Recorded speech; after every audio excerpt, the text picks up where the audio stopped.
¿Exportas o importas? Un podcast de la Cátedra UNESCO ESG, en clave de Derecho Internacional Privado. Hoy hablamos de sostenibilidad en el comercio internacional. Yaisa Córdoba, moderadora. En esta sesión de Exportas o Importas tenemos a Aitor Sánchez García. Yo debo empezar diciendo que es mi momento fan porque es uno de mis influenciadores favoritos. Aitor Sánchez es dietista, nutricionista y tecnólogo alimentario, siendo premio extraordinario de su promoción. Ha estudiado 2 posgrados oficiales sobre nutrición humana y condicionantes genéticos, nutricionales y ambientales del crecimiento y el desarrollo. Profesionalmente se dedica a la divulgación sobre alimentación bajo el proyecto Mi Dieta Cogea y en medios. Ha trabajado en diferentes televisiones y radios con secciones propias como La 1, La 2, La Sexta, Radio Nacional Española, La Vanguardia y El País. Muchas gracias por estar aquí, Aitor. Igual los nervios me fallaron. No, muchas gracias a vosotras por invitarme y es un placer estar aquí con todo el mundo. En este debate sobre sostenibilidad alimentaria, yo creo que productos como la soja han sido como castigados, como señalados como problemáticos, ¿no?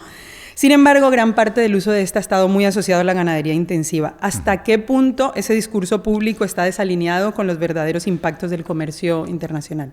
Sí, ese discurso concreto, por ejemplo, el de culpar a la soja o a ciertas materias primas, está desalineado de las prioridades, pero no de todo el mundo. Aquí yo creo que depende del continente, depende de los países. Hay algunas decisiones políticas que sí que tienen claro el impacto que, por ejemplo, tiene aquí la ganadería, y hay otras decisiones que simplemente escuchamos ruido. El problema de la soja o de la alimentación es que lo que pasa con la comida es que es muy contraintuitiva a nivel de impactos. Por ejemplo, si pensamos en un automóvil y ese automóvil viene de Corea o de China, todo el mundo tendríamos muy claro que el transporte del automóvil apenas repercute una gran huella respecto a lo que es construir el coche. Pues pasa algo muy parecido con la alimentación. Lo que tiene un verdadero impacto, sobre todo a nivel proteico, en el mundo de la ganadería, no es traer la carne de Chile, no es traer el arroz de India o la soja de China. Lo que tiene un mayor impacto es crear el alimento. Y en el caso de la ganadería hablaríamos de meses y meses y meses de vida alimentando a un animal, más la deforestación de crear ese pienso para ese animal. Hay que salir un poco de la cabeza de que las vacas, los cerdos y las gallinas están libres pastando. Eso es excepcional, y la ganadería intensiva a nivel mundial requiere de fabricarles comida para luego alimentar esos productos y luego venderlos porque tienen un beneficio económico, pero a nivel medioambiental son súper ineficientes. Y justo en esa desalineación, entiendo que hay algo de desconocimiento, pero ¿crees que también se debe a intereses económicos que moldean esa narrativa? Sí, hay una parte de intereses y otra parte de que estamos un poco despistados. Es decir, como consumidores, todo el mundo lo queremos hacer bien. El problema es que no tenemos clara cuál es la prioridad, ¿no? Yo como consumidor, ¿qué tengo que cambiar para generar un impacto? Os voy a poner también un ejemplo muy claro de las narrativas de cómo a veces señalamos lo que no es importante. Y esto, un tuit de Naciones Unidas que decía: ¿quieres mitigar tu huella? Desenchufa a los ladrones por la noche, los aparatos electrónicos, y cierra el grifo cuando estés lavándote los dientes. Todo eso tiene un impacto insignificante, absolutamente insignificante frente a cuestiones de consumo. Es decir, nos equivocamos muchas veces poniendo el foco. Otro ejemplo es la IA. Sabéis que hemos hablado del gran impacto ambiental que tiene la IA y tenemos que ponerlo en cuestión a nivel de consumo de agua y a nivel de energía. Pero cuando hacemos una comparativa justa, por ejemplo, del uso de IA frente a la carne, un filete de ternera en términos de agua, que todo el mundo ha dicho: mira, estás haciendo fotos de estudio Ghibli en ChatGPT, madre mía, estás secando los ríos. Un filete de ternera no consume el doble, el triple, ni 100 veces, ni 1000 veces más. Consume 227.000 veces más agua que una imagen con IA. Es decir, con 4 filetes de ternera has generado el impacto de 1 millón de imágenes de IA, más de las que harías en toda tu vida. Entonces, fijaos qué desalineados están las dimensiones. No tenemos clara de cuáles son esas prioridades y luego como consumidores estamos hechos un lío. ¡Wow! ¡Qué cifras!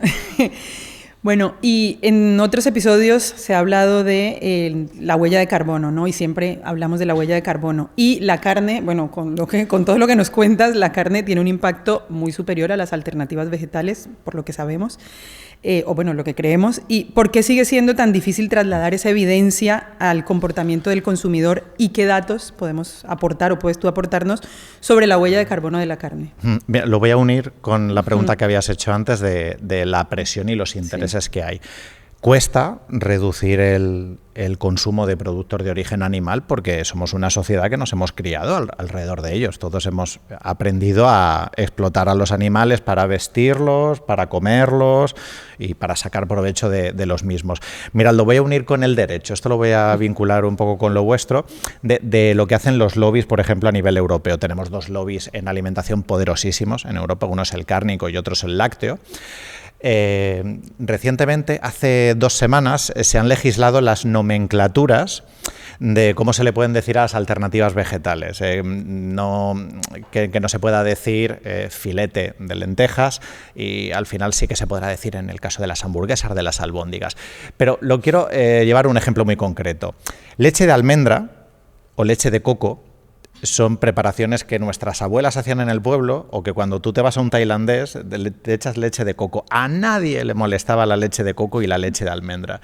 Sin embargo, la leche de soja o la leche de avena, que no puedo decir estas frases, la bebida de avena y la bebida de soja es un challenging, es una amenaza para el sector lácteo, y por eso ha ido a Europa a legislar y que no se pueda decir esto, esgrimiendo y diciendo que eso confunde al consumidor. Mentira. La leche de coco y la leche de almendra no nos confundía a nadie. Y la leche de soja sí. Es porque es una amenaza y está intentando romper el statu quo. Así que sí, hay muchísimos intereses y la industria cárnica y la industria láctea ejercen de lobby todos los días en Bruselas y en Estrasburgo para que estas cosas no salgan adelante. Y ese impacto que puede tener ¿qué huella de carbono en datos deja la carne? ¿Algo que nos pueda aportar? Sí, mirad, un cambio hacia un modelo más vegetal en nuestra alimentación, que sería con una permuta en el origen de la proteína, es decir, no habría que tocar ni la fruta que comemos, ni las verduras, ni los frutos secos, ni el aceite, no, eso no hay que tocarlo. Nos iríamos a la fuente proteica, que podemos carne, pescado, huevos o legumbre, las 4 fuentes proteicas. Una alternancia de reducir la carne por legumbre, diríamos que es hasta 10 veces menos contaminante. Es decir, podrías comer a lo largo de una semana más plant-based y un solo filete de carne generaría ese impacto. Las estimaciones ahora mismo en Europa que se han hecho de Nemesec, de situaciones muy parecidas a España, como por ejemplo en Italia, es que si tú... No hace falta hacerse vegano, si no queréis, pero ir hacia un modelo en el que la carne la tomas solo de forma ocasional sería prácticamente reducir tu huella de la alimentación a la mitad. Y es de las más altas, el 24%. Así que fíjate, más legumbres, menos carne, ya reduces tu huella un 15%. Eso sí que es una prioridad y no cerrar el grifo mientras te lavas los dientes. Vale, y una última pregunta, ¿hasta qué punto crees que podemos hablar de greenwashing, del que hablamos mucho, en el sector alimentario saludable e incluso en esas mismas alternativas sostenibles? Muchísimo, es que además el greenwashing, bueno, y en salud y health washing, la industria alimentaria y su publicidad es una de las menos reguladas, o mejor dicho, menos perseguidas. Están legisladas, pero se ignoran sistemáticamente. Tenemos una ley general de publicidad, que en el caso de la alimentación se ignora. Tenemos una legislación concreta de productos de pretendida finalidad sanitaria que igualmente se incumple semanalmente. Y luego ciertas terminologías muy banales, ¿no? ¿Qué quiere decir sostenible? ¿Qué quiere decir responsable? Y bajo mi punto de vista creo que también que con la legislación europea de producción ecológica nos hemos equivocado, tanto a la hora de construir esa ley, centrándola como que tenga que ser solo productos orgánicos o no inorgánicos, como que si lo que importase es el origen del producto y no su impacto. Se construyó mal esa ley y creo que necesita una urgente reforma que tendréis que pelearla, las personas que estáis aquí. Fenomenal. Bueno, muchas gracias y voy a pasarle a este público, por favor, aprovechen. ¿Alguna pregunta? El cambio de la alimentación, por ejemplo, en el caso mío, que soy paciente oncológica y que he pasado un tratamiento, quería preguntarte, por ejemplo, ahora he tomado un curso sobre, hay que mirar bien cuando vas al súper lo que dicen ahí, las etiquetas. te pregunto, ¿en realidad eso es importante en España? ¿Es muy fiable, por ejemplo, en cuanto al consumo? Poder consumir los productos basándote en las etiquetas. Lo que sí sé es que el cambio de la alimentación y todo lo que dices es interesantísimo y te voy a seguir. Muchísimas gracias. A ver, es buena pregunta. Yo lo que diría es que a nivel de preocupaciones en vuestra alimentación, seguir la etiqueta es importante, pero que es mucho más importante qué patrón tienes. ¿A qué me refiero? Que seguramente yendo al mercado donde hay productos que no tienen ninguna etiqueta, es decir, las berenjenas no te dicen cuántos hidratos, cuántas proteínas tienen, ni tampoco lo pone si estás comprando yuca. Entonces, la etiqueta es muy farragosa. ¿Te da información? ¿Es importante? Claro, y hay que leerla si puedes, como un buen contrato. Te va a dar mucha información y va a marcar las reglas del juego. Pero no pensemos que allí, sin tener mucha formación, vamos a encontrar una clave de ¿y cuánta proteína miro y cuánta sal miro? Es demasiado complejo. Ahora mismo el etiquetado alimentario no hace que un acercamiento para una persona que no sea profesional le pueda dar mucha información, y nuestra recomendación a nivel de salud pública no es tanto busca un término específico en la etiqueta, es basa tu alimentación en materias primas, principalmente vegetales, toma alimentos mínimamente procesados, local, de temporada, más proteína animal. Es decir, si quieres comer bien, las directrices de salud pública que estamos siempre compartiendo el personal sanitario. Vale, ¿alguna otra? Bueno, más allá que una pregunta, no sé si es más como una pequeña reflexión. Yo soy vegetariana desde hace muchos años, pero también soy consciente de que la moda ahora de aesthetic, de veggie y todo esto, por ejemplo, hace poco leí que habían destruido un montón de bosques para plantar aguacates.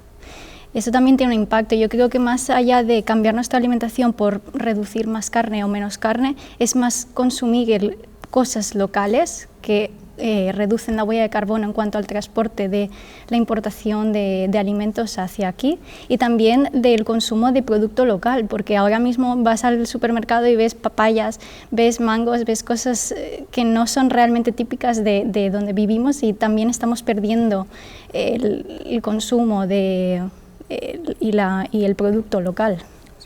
Tienes toda la razón, y son cuestiones compatibles. La más importante, la más capital, es el origen de la proteína, en términos muy por delante del local y de temporada.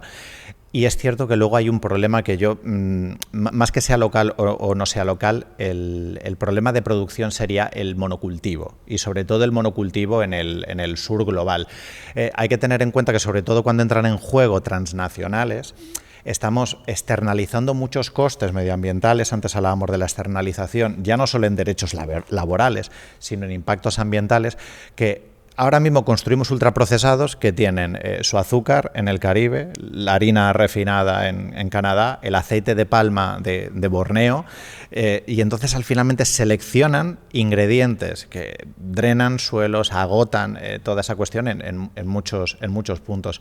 Obviamente la moda del aguacate y la importación del aguacate no es la más beneficiosa para nuestra alimentación. El aguacate consume un gran impacto, y en muchas zonas de Mesoamérica causan un agotamiento de los suelos y sobre todo pérdida de soberanía alimentaria de esas familias, de esas comunidades, pero el impacto de la ganadería sigue siendo dimensiones muy por encima.